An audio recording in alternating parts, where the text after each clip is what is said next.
de Deus seja feita em todo o tempo e que o cuidado dele seja manifestado na nossa vida. Amém? Amados, eu quero convidar você a abrir a sua Bíblia no Evangelho de Jesus Cristo segundo Mateus. Deixa eu contar uma coisa para vocês. Quando a gente vem no altar pela primeira vez, trazer um ensino, pregar, trazer uma palavra, é sempre muito tenso.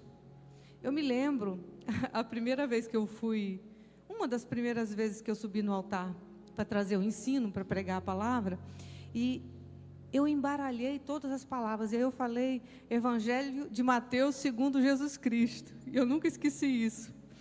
Então, não tenha medo no início da sua carreira na fé, se você errar uma palavra, ficar ansioso, ficar nervoso, porque hoje em dia eu já subo aqui e falo com tranquilidade, não me assusta mais. Mas todo início ele gera um certo desconforto, porque a gente tem medo de ser julgado, porque a gente sabe que a gente vai estar exposto. Só que com o passar do tempo, isso vai se saindo, sabe, vai diminuindo, você vai tendo mais autoconfiança, na verdade, né? E eu me lembro disso, eu falei Evangelho de Mateus segundo Jesus Cristo. Mas não é Evangelho de Jesus Cristo, segundo escreveu Mateus, tá certo? Estou falando isso e eu acredito que vai servir para alguém aqui, tá bem, irmãos?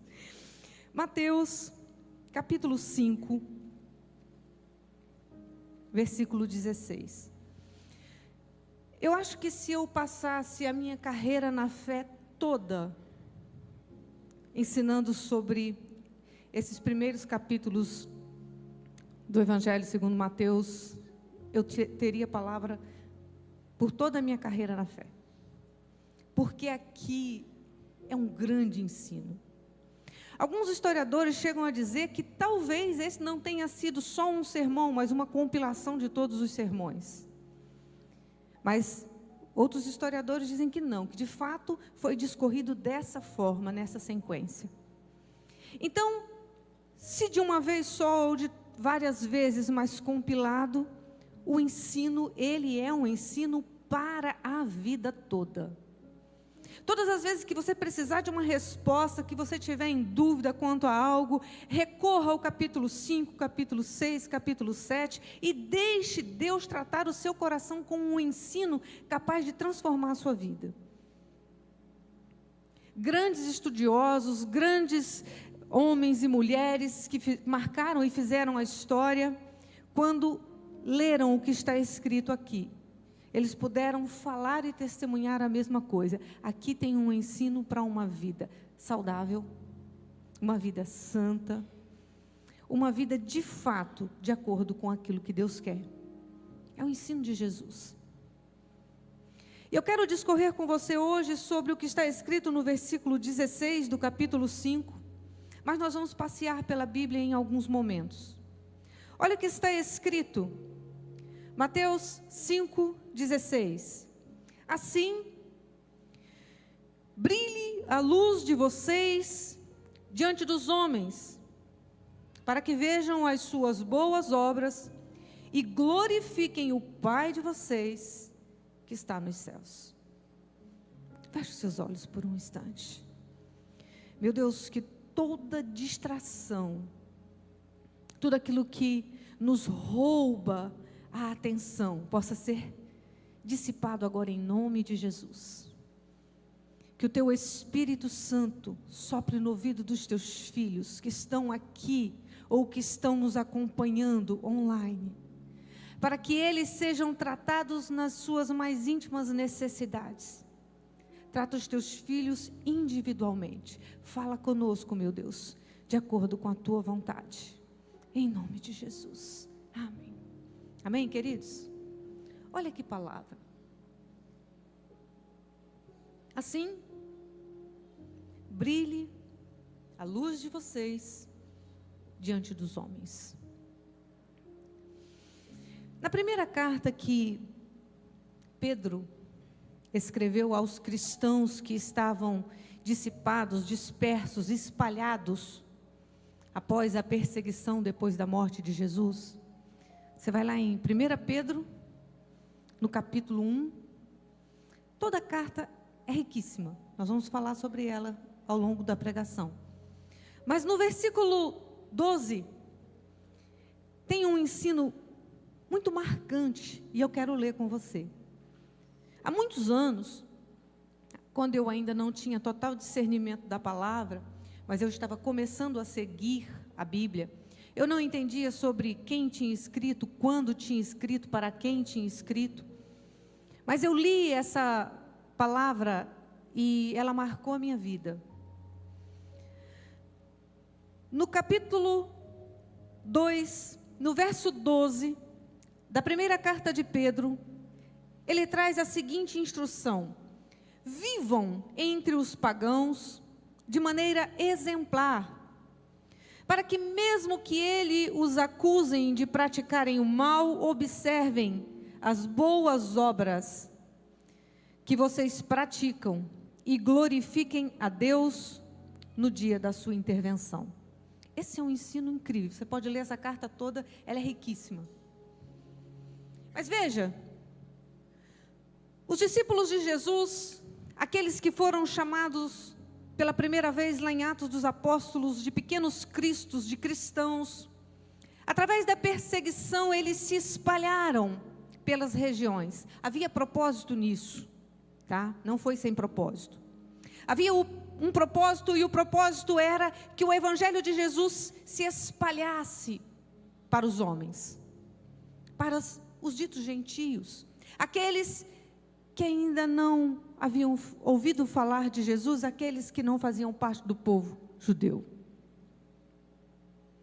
E então, aqueles cristãos se espalharam, e um dos discípulos escreve uma carta para aqueles cristãos, direcionada àqueles cristãos que estavam dispersos, e ele fala assim: olha, andem de forma correta diante dos gentios, diante desses homens, diante dessas mulheres, diante da sociedade onde você está inserido, esse povo que ainda não ouviu falar de Jesus, para que em alguma circunstância, quando você for acusado, quando você for exposto, você for colocado em evidência por alguma razão, o seu bom proceder, a sua maneira correta de viver, sirva de testemunho para eles.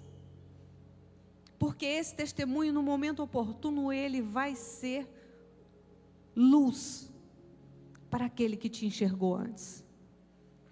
E se nós quisermos, de fato, brilhar a luz de Deus na nossa vida, nós precisamos buscar viver uma vida íntegra, uma vida correta, uma vida na prática da justiça, porque à medida em que eu ando na prática da justiça, não existe lei que me condene, pelo contrário, eu estou na prática daquilo que é justo. Isso é o mínimo que um homem de Deus, uma mulher de Deus, precisa fazer aqui na terra. Representar o reino ao qual ele faz parte. Isso é ser imitador de Cristo, isso é ser embaixador de Cristo.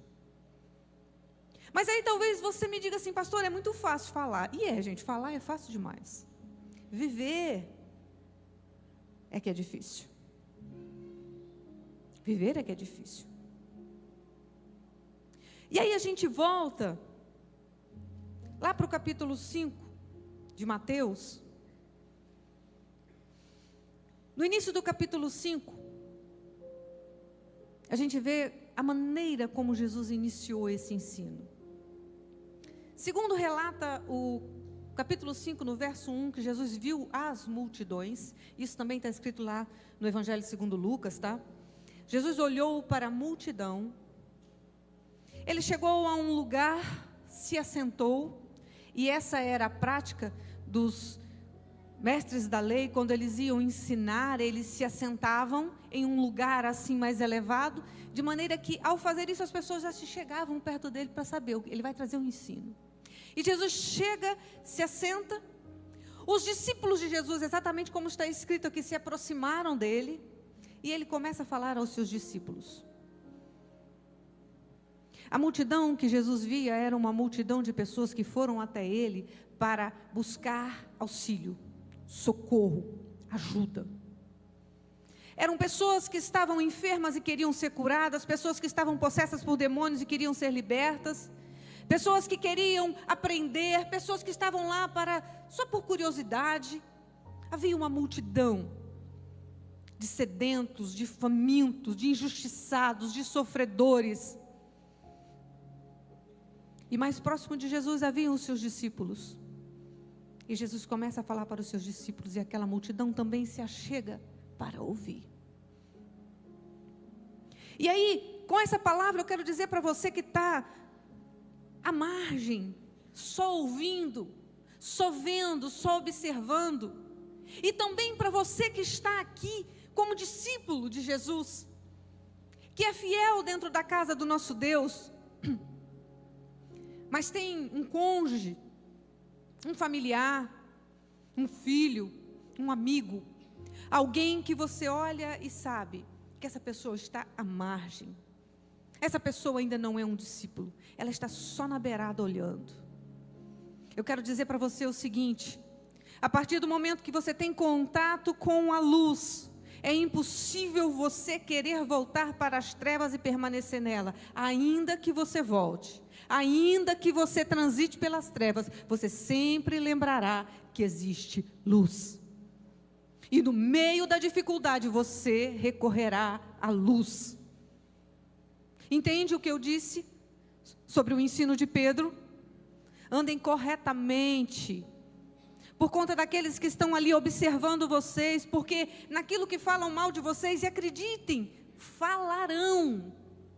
As pessoas vão nos criticar, elas vão olhar para você e vão te julgar, mas naquilo que eles falam, eles se envergonhem diante do seu bom procedimento.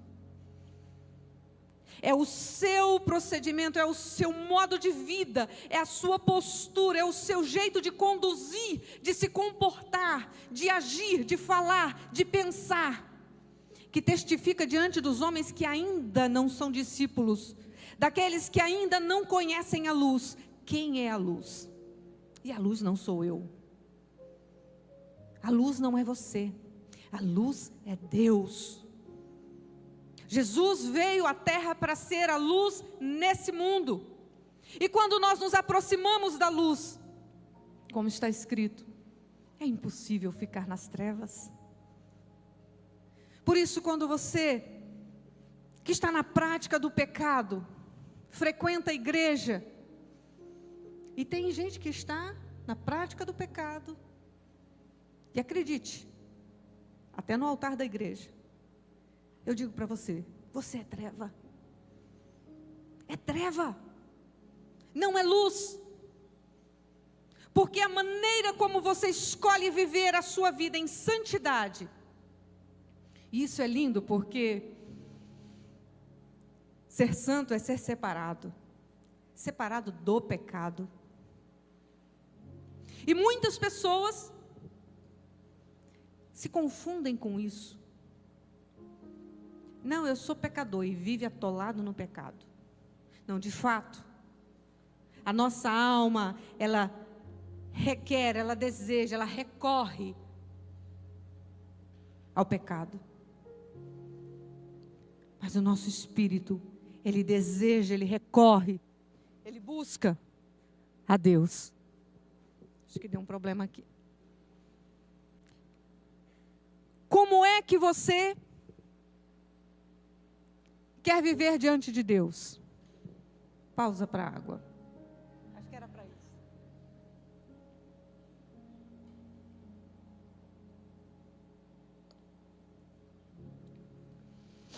Quando a gente começa a ler o capítulo 5, versículo 1,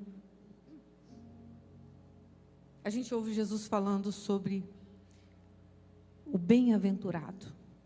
É o que a gente costuma chamar de as bem-aventuranças, né? Talvez você não compreenda muito bem essa palavra, ou algumas traduções digam felizes aqueles. E eu quero trazer para você uma percepção dessa palavra bem-aventurado. De fato, felizes. Felizes, afortunados. Essa é a tradução. Mas veja que é uma tradução que foge do conceito de felicidade no sentido de sentimento. Porque a felicidade no sentido de sentimento, ela requer algo que vem de fora.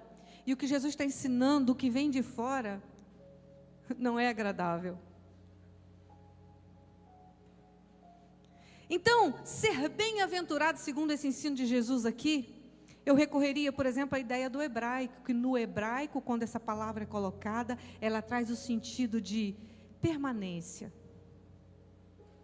Permanecer, sim, feliz. Mas não uma felicidade em relação àquilo que está de fora, mas uma felicidade que move de dentro para fora. Seria mais ou menos aquilo que está escrito lá em Filipenses, no capítulo 4, e aí você pode guardar essa palavra. Sempre que eu ouço essa palavra, eu lembro do nosso pastor Zoá, ele adora essa palavra. Aprendi o segredo de viver contente em toda e em qualquer situação. Paulo, quando escreve uma carta à igreja de Filipos, ele fala isso. No capítulo 4, o segredo de viver contente. E esse contentamento não é um contentamento que tem a ver com as coisas que vêm do lado de fora para dentro, mas as coisas que estão do lado de dentro e externam para o lado de fora. É um sentido de feliz avante, um feliz que avança, um feliz que não é paralisado, mas que segue em frente, que prossegue. Não importa o que você esteja vivendo, não importa o que você esteja experimentando, se você conseguir desenvolver essa alegria dentro de você, essa felicidade dentro de você, a felicidade que não é o do sentimento humano, mas um conceito de espiritualidade, de alegria espiritual, você vai entender o que eu estou falando. Você vai entender o que Jesus falou aqui. E aí, amados, você vai vendo a cada versículo, aqueles que são pobres de espírito, os que são humilhados, os que têm fome e sede de justiça, ele vai falando, e aí você pensa assim, tá, beleza, aí você chega no versículo 11, meu Deus. Lembra que eu falei para vocês que era difícil? Porque não é fácil. Jesus, ele fala assim no versículo 11, bem-aventurados vocês serão quando por minha causa. Veja, você é luz. Jesus está falando. Você está brilhando a luz de Jesus na sua vida? Por minha causa. Vocês forem insultado, perseguido, caluniado. Jesus sabia o que os seus discípulos iam passar quando fossem espalhados, quando fossem perseguidos. Ele sabia o que você iríamos passar nesse tempo, quando somos insultados, quando somos postos à prova, quando somos questionados, quando somos criticados, quando nós vemos um mundo que aceita tudo passivamente, que luta por tudo aquilo que é maligno, luta pela morte, luta pelo fim dos casamentos, luta pela corrupção da alma, pela corrupção da mente, pela corrupção do corpo, pela corrupção do espírito, luta para destruir a vida das nossas crianças, luta para destruir a família. O mundo está lutando contra a igreja do Senhor, e nós, o nosso papel como igreja, muitas vezes tem falhado, e falhamos, porque nós somos engolidos, absorvidos por esse mundo.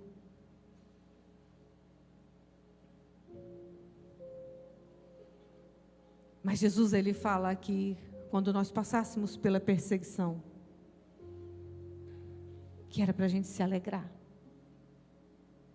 se regozijar.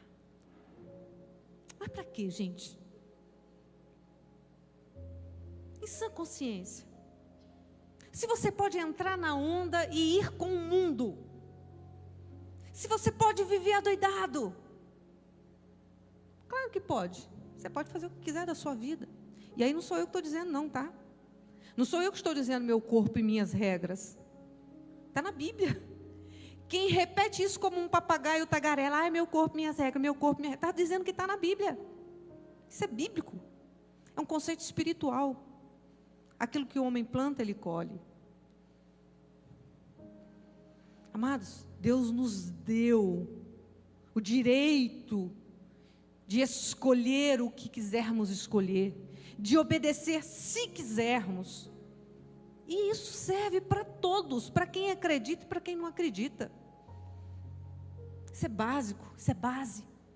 Agora, existe para cada escolha, para cada plantio, para cada semente, a sua resposta, a sua colheita, o seu fruto.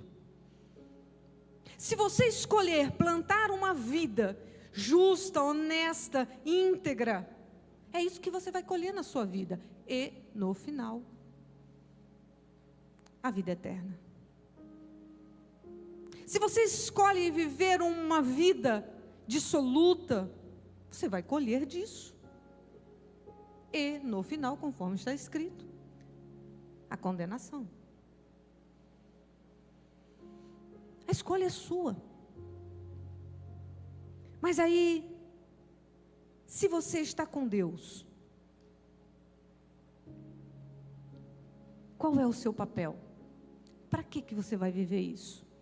Olha o que está escrito na primeira carta de João. 1 João capítulo 5.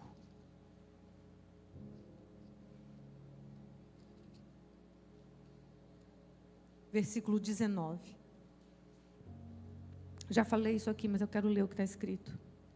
Sabemos que somos de Deus e que o mundo todo está sob o poder do maligno.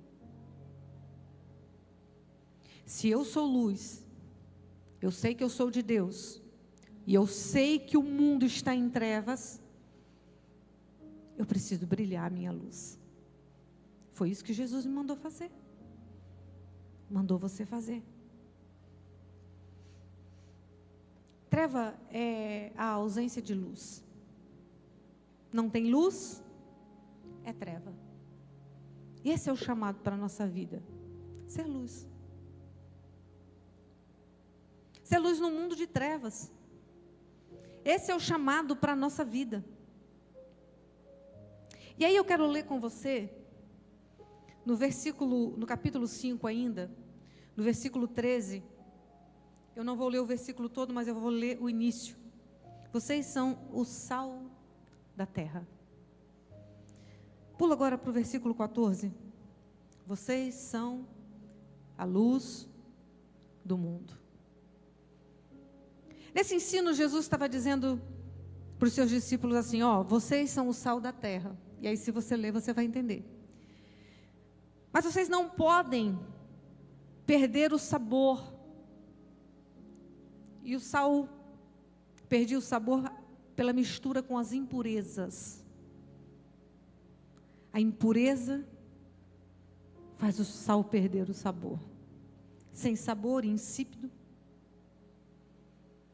ele não serve para mais nada, é o que está escrito.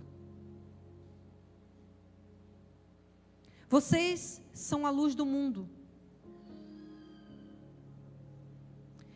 Não pega uma cidade que está construída no alto de um morro e se esconde. Não tem como acender uma lamparina e colocar debaixo da cama, do armário. Pelo contrário, coloca ela no alto para ser visível.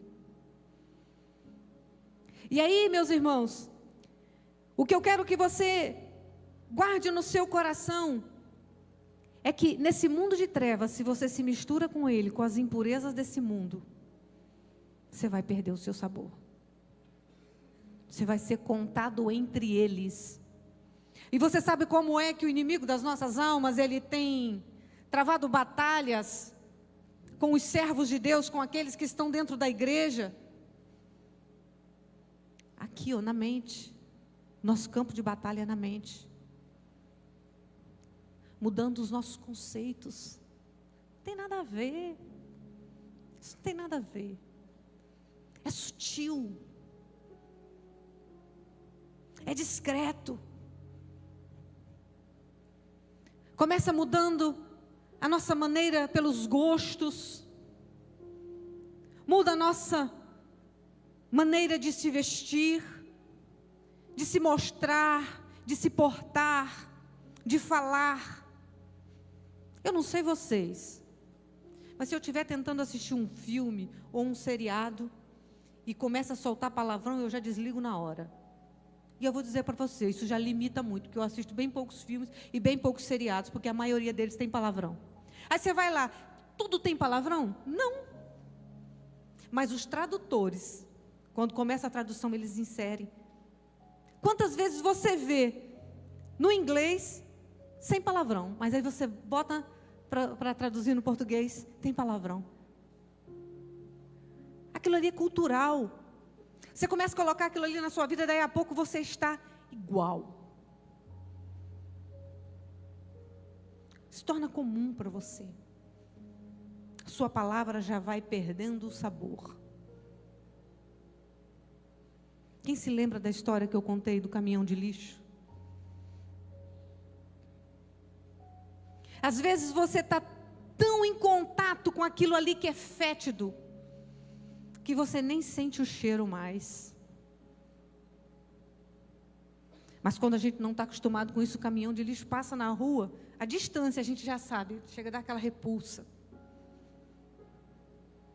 Qual tem sido a sua intimidade com o pecado? Qual tem sido a sua intimidade, a sua proximidade com o pecado? Irmãos, o inferno ele é astuto. Ele corrompe a nossa mente, ele corrompe as nossas ideias, ele faz a gente acreditar naquilo que é contrário à palavra. E você sabe por quê? Que tem muita gente dentro da igreja sendo levado pelas ideias do mundo? Porque não conhece a Bíblia. Pura e simplesmente, nunca leram. E aí, quando a Bíblia fala em ser sal e luz do mundo, eu vou trazer uma pergunta aqui para você. O que a gente faz então, pastora? Vamos panfletar nas praças, vamos pregar em praça pública? Não. É viver. É viver. É ler a Bíblia e praticar a Bíblia.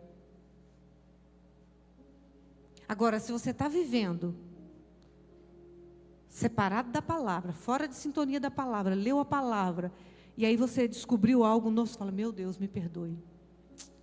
Vou consertar meu coração.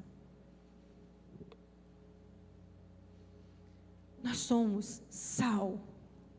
E não podemos perder o nosso sabor misturado às impurezas. Nós somos luz. E não podemos deixar de brilhar ou esconder essa luz.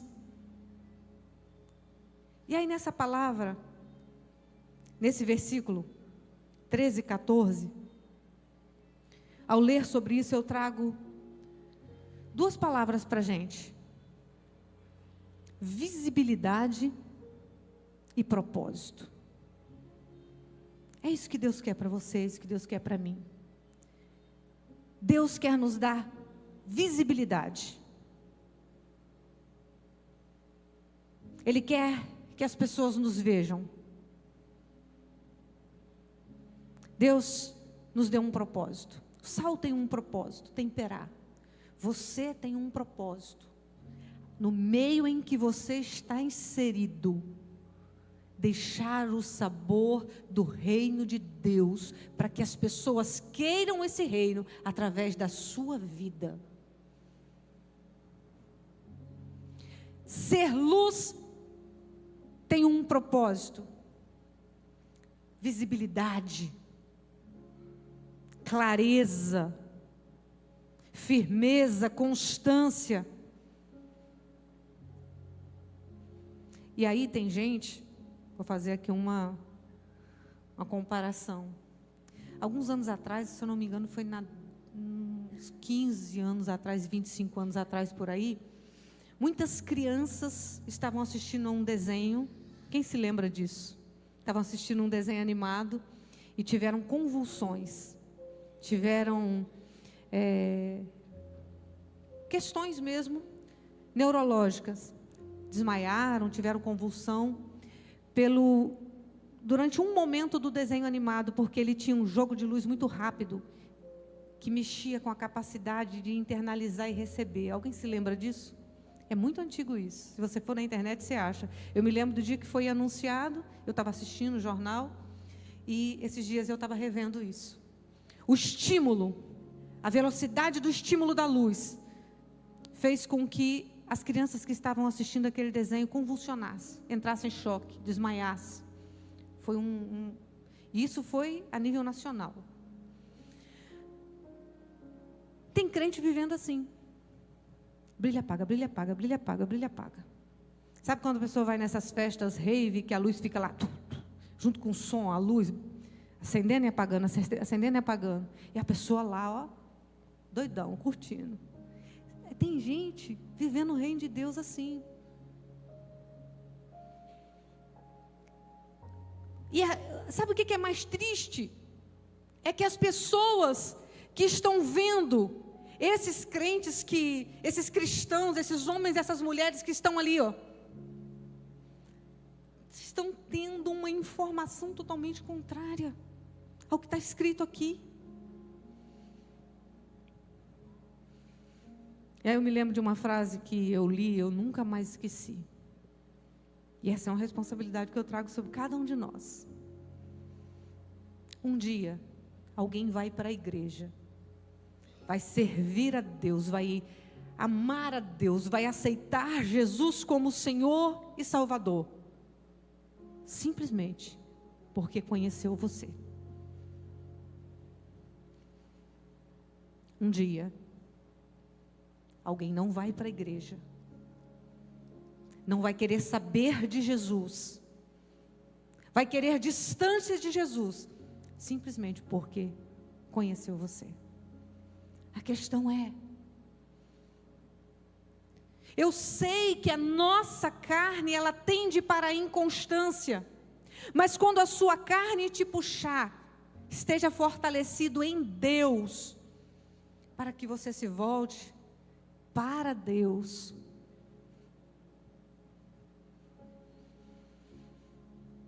É um fato.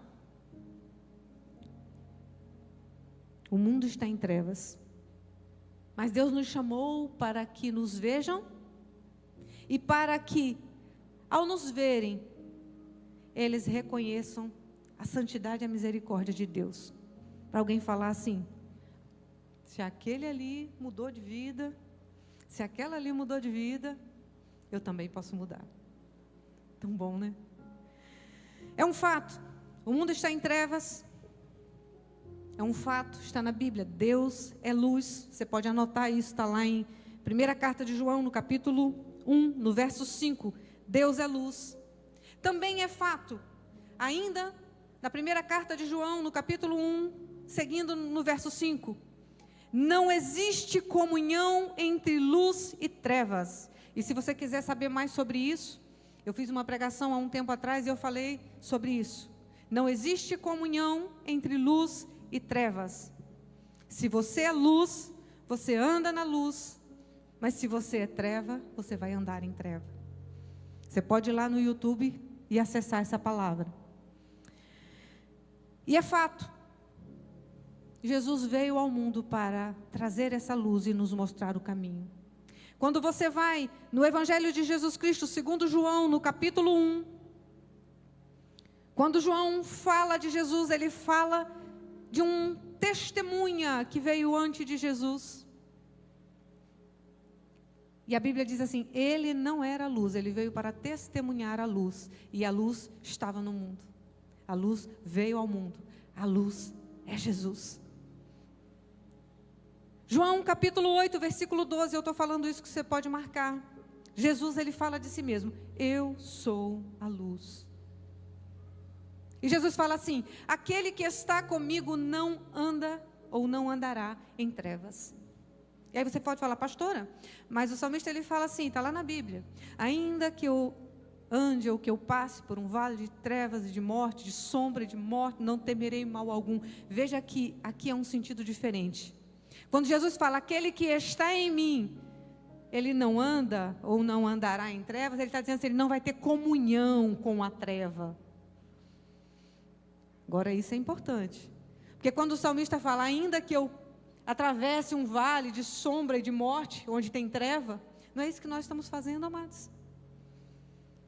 Nós que encontramos essa luz que é Jesus, nós estamos passando por um mundo onde tem treva, onde tem escuridão, mas nós não podemos perder a nossa fé, nós não podemos temer, porque Deus está conosco, Ele nos guarda e nos livra em todo tempo.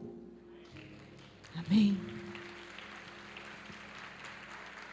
Glória a Deus. Seguindo para finalizar, existe um processo e você que está no reino de Deus, você pode se inserir nesse processo. Primeiro processo, primeira etapa do processo, reconhecer tudo isso.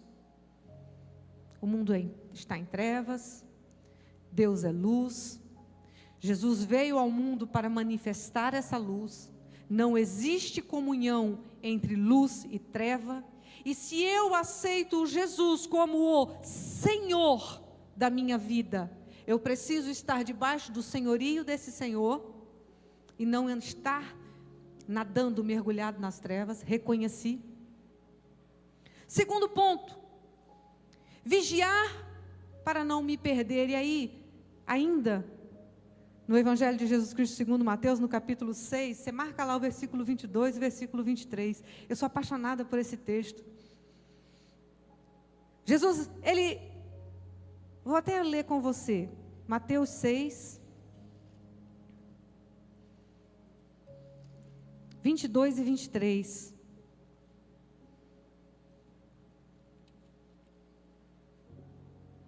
Os olhos são a candeia do corpo. Amados, aquilo que nós enxergamos, a nossa maneira de enxergar, a nossa maneira de mergulhar nas coisas que estão do lado de fora, vão trazer a referência daquilo que está do lado de dentro. Lembra quando Jesus falou, e eu falei para vocês sobre ser bem-aventurado? Bem-aventurado vocês serão, felizes, afortunados, felizes, constantes, seguindo adiante. Quando passando por tudo isso que está do lado de fora não impressionar você a ponto de sufocar a sua alma. Gente, na minha profissão, e também como pastora, eu converso com muitos cristãos.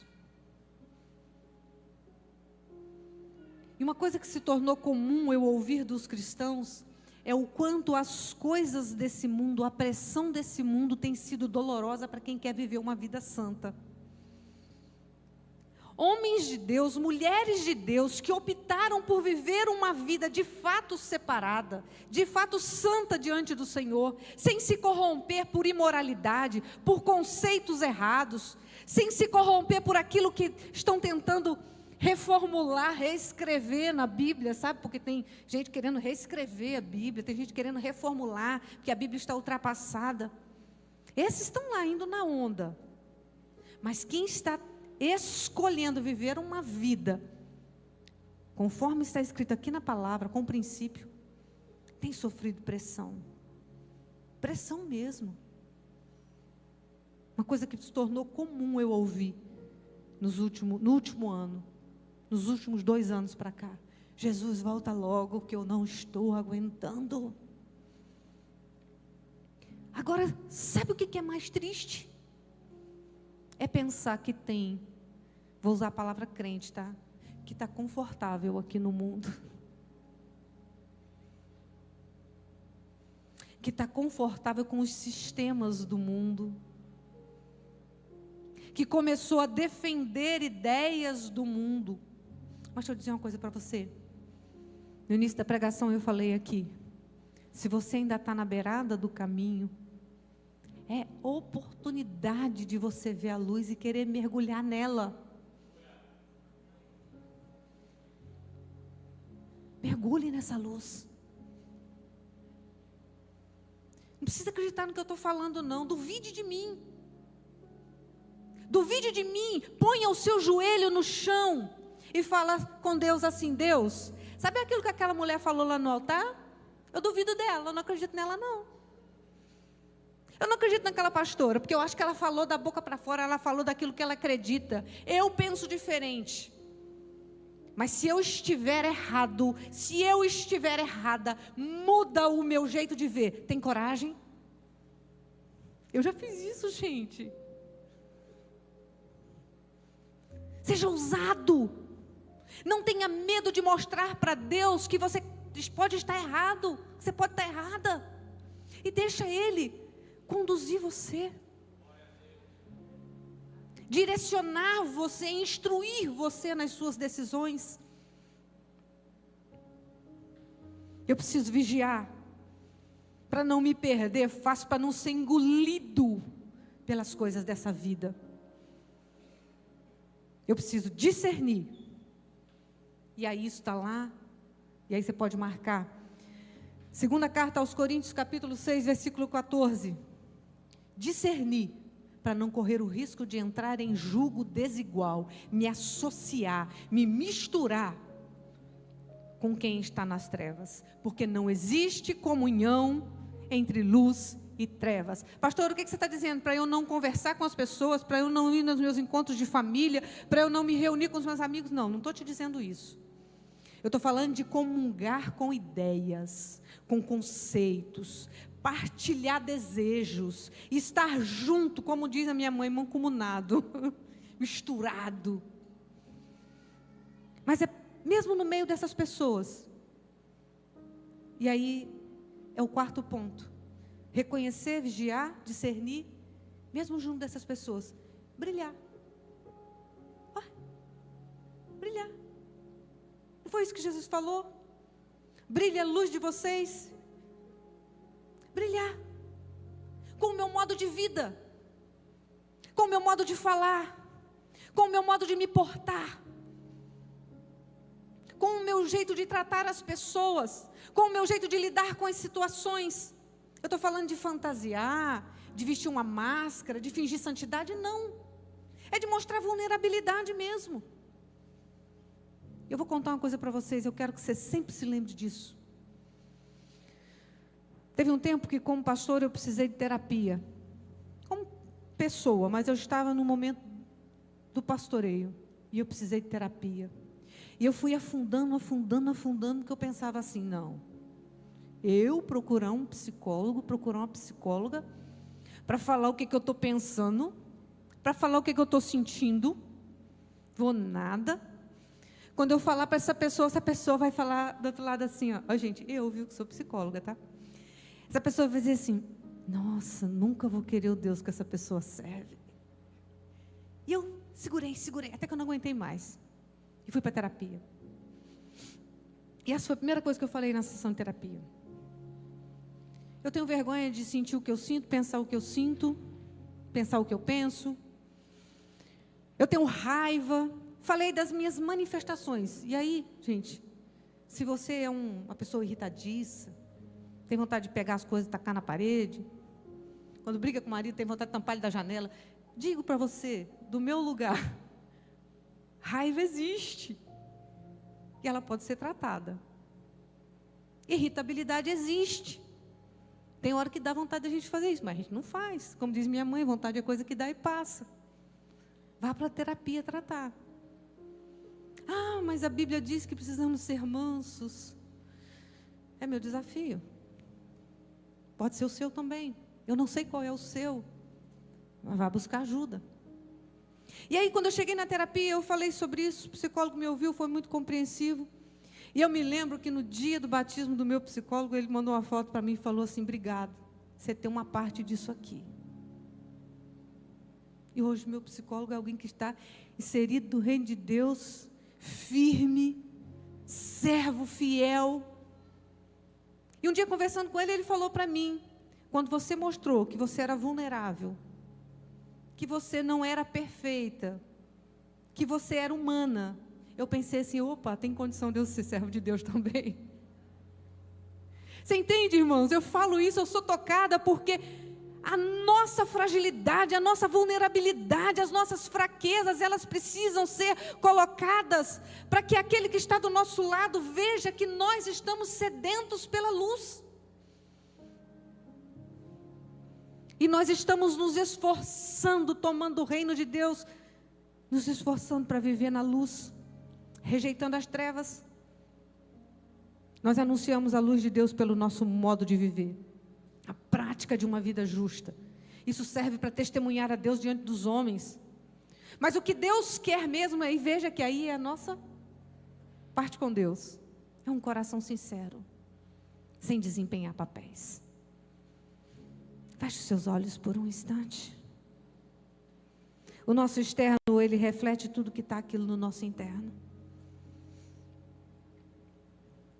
Eu sei que viver tudo isso que eu estou falando para você vai trazer sobre você perseguição, vai trazer sobre você desafios, vai trazer pessoas que estarão ali prontos a te caluniar. Eu sei que viver tudo isso, muitas vezes você vai ser insultado pela sua própria família, pelo seu cônjuge, pelos seus pais. E amados, eu diria que isso é passar pelo vale da sombra e da morte. É quando nós estamos vivendo uma vida de busca, de inteireza de coração, de inteireza de alma. E ainda assim nós somos afrontados, nós somos confrontados, nós somos postos à prova. Muitas vezes envergonhados, humilhados, acusados. Mas se nós purificarmos os nossos olhos, para que na nossa alma não entre trevas, se nós purificarmos os nossos olhos para discernir aquilo que vai entrar e encontrar morada no nosso coração, então poderemos dizer que estaremos vivendo uma vida de bem-aventuranças, contentes. Conforme Paulo falou, o segredo desse contentamento está nessa prática de uma vida justa, associada à sua consciência de quem é Deus e quem é você nessa relação.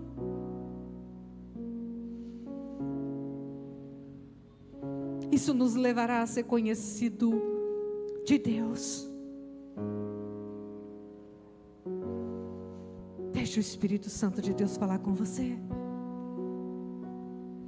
Nesse mesmo sermão do monte, Jesus, Ele falou que naquele dia muitos vão chegar diante dEle e vão dizer: Senhor, eu preguei no Teu nome, eu falei no Teu nome. E Ele vai dizer: se afasta de mim, porque eu não te conheço. Oh, amados, se tem algo que pode ser triste, é não ser conhecido por Deus.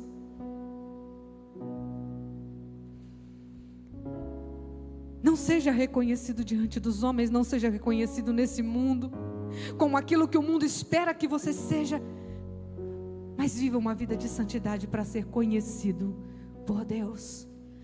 Fique de pé no seu lugar. Jesus,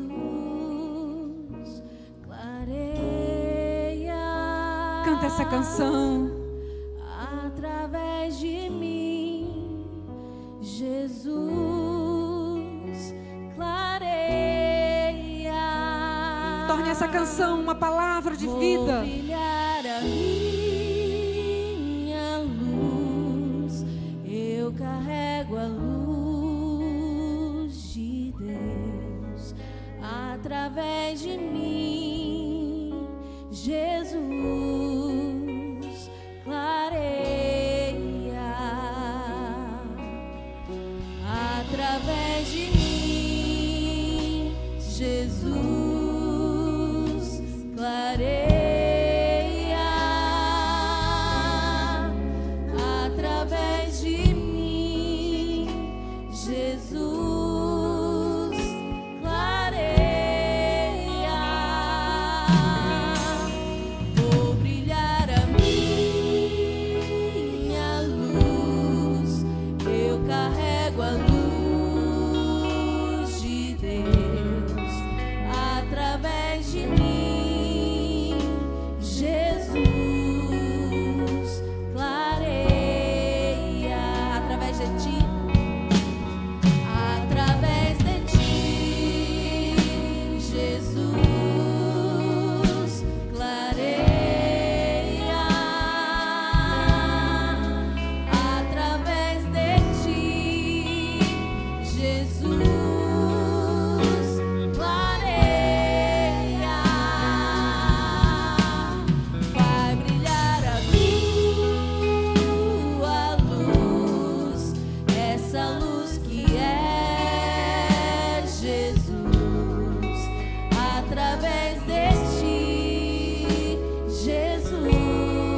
Deixa a luz de Deus brilhar na sua vida. Coloca a sua mão assim sobre o seu coração. Depois de ouvir essa palavra, ouvir esse ensino, peça ao Espírito Santo que, se há em você algo que você está vivendo, fazendo, pensando, agindo, que não está em conformidade com a vontade dEle, que seja transformado, mas que seja leve, que não seja por obrigação, seja pela sensibilidade, a voz do Espírito. Meu Deus, que a Tua graça esteja sobre as nossas vidas. Meu Deus, que o Teu cuidado esteja sobre essas famílias. Casais que estão vivendo fora do Teu propósito, que estão vivendo uma vida, meu Deus, de adultério, de mentira, de engano.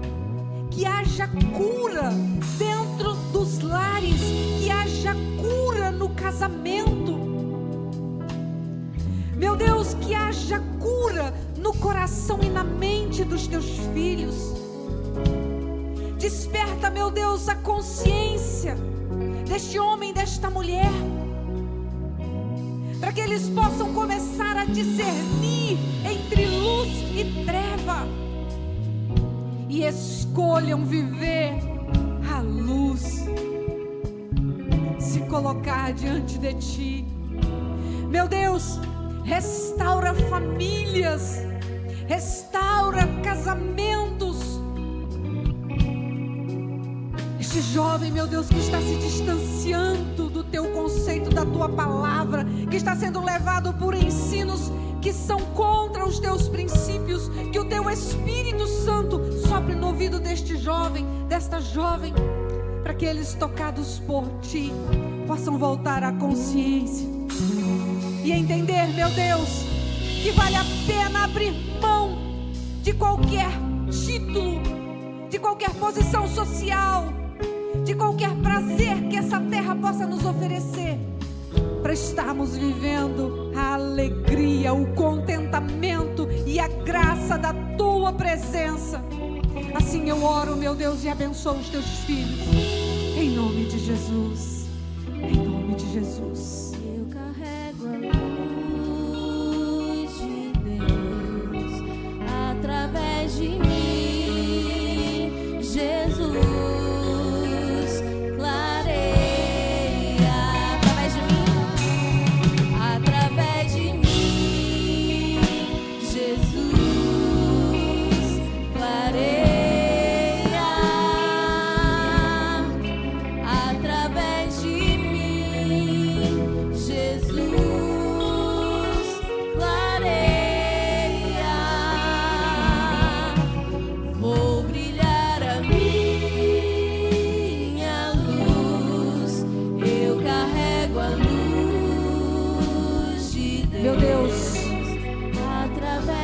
Leva os Teus filhos para casa, guardados debaixo do Teu cuidado. Leva os Teus filhos para casa, meu Deus, guardado debaixo da Tua potente mão. Dá aos Teus filhos um final de tarde abençoado, um tempo em família, um tempo de renovo, de alegria na Tua presença. Uma semana onde o Teu milagre possa ser reconhecido diante dos olhos de cada um.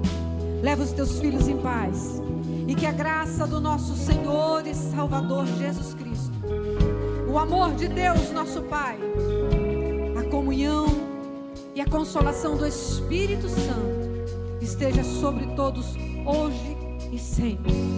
Amém, amém, amém. Aplauda ao Senhor. Vão em paz.